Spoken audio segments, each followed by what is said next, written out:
Russian soldiers are experiencing shortage of military equipment on the front line.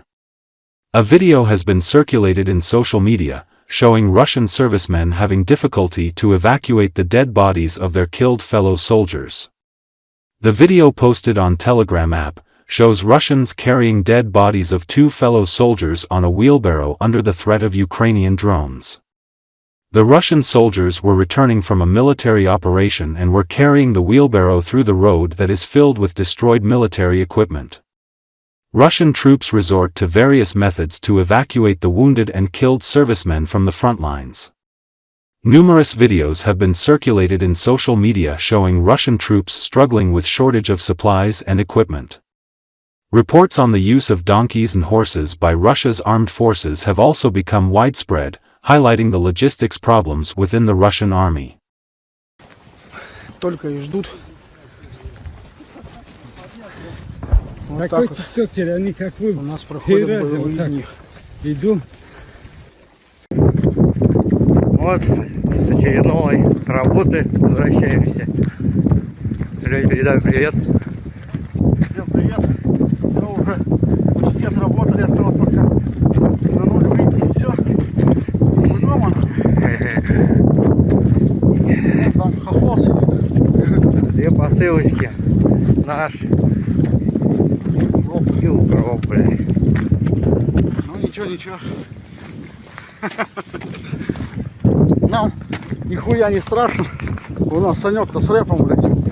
Я рядом с ним стою, блядь, как под куполом, блядь, и меня держит, нахуй.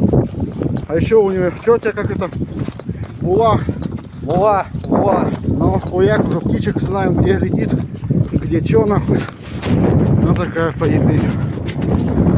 Вот с клещей возвращаемся. Russia's naval presence in the Mediterranean appears to be ending as ships arrive at Syria's Tartus port for what looks like an evacuation following the fall of the Assad regime. The Telegraph reports that this development, along with NATO's expansion in the Baltic region, marks a significant shift in naval power dynamics. The departure from Tartus, Russia's only Mediterranean naval base, represents a major strategic setback for Moscow. It effectively ends its ability to project power in southern Europe and the Middle East without lengthy deployments from distant home ports. The withdrawal comes amid broader regional changes that have seen NATO's influence expand, while Russia's maritime reach contracts on multiple fronts, creating what analysts call a homeless Russian Mediterranean fleet.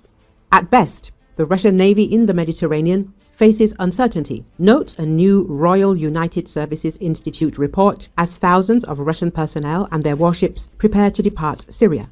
The strategic implications are substantial. Russia has maintained a presence in Tartus since the 1970s, significantly expanding its role after 2015 when it intervened in the Syrian civil war.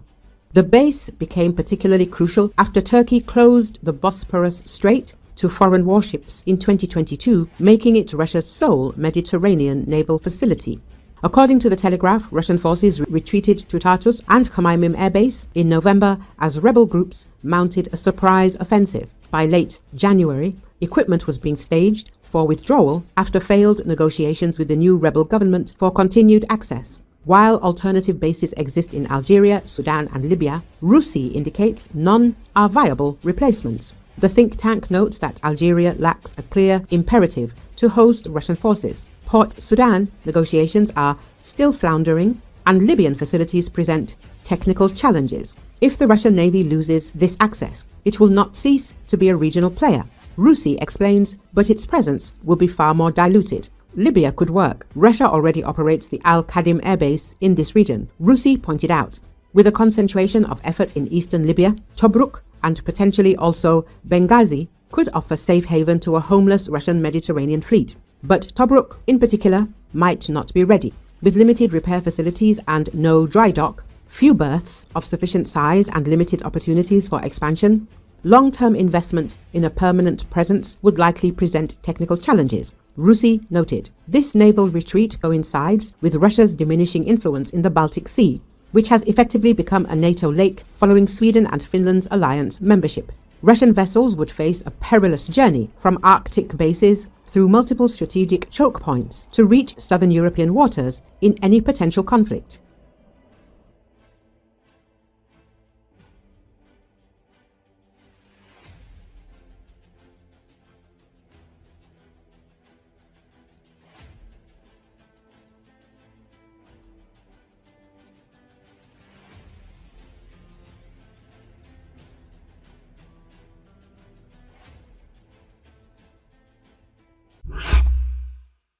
After months of unsuccessful attempts to push the Ukrainian armed forces out of the Kursk region, Russian troops took an operational pause to regroup, and the Ukrainian armed forces took advantage of this moment to counterattack. The Russian and North Korean field armies took an operational pause on or before February the 5th. The Russian regiments needed time to bring in fresh troops and replace equipment. The North Korean corps of 12,000 soldiers in Kursk was expected to be replaced by 1 or 2 fresh regiments with several thousand troops, writes Forbes analyst David Axe. But Ukrainian forces took advantage of the lull to attack Thursday and quickly advanced 3 miles in several directions along the southeastern edge of the Kursk salient. Thus, according to the Center for Defense Strategies, Ukrainian troops advanced to the southwest of Makhnovka and to the north and east of Cherkasskaya Konopelka along the Sudza-Oboyan highway. In doing so, they captured at least 2 settlements, Kolmakov and Fanaseyevka. The Center for Public Security noted ongoing fighting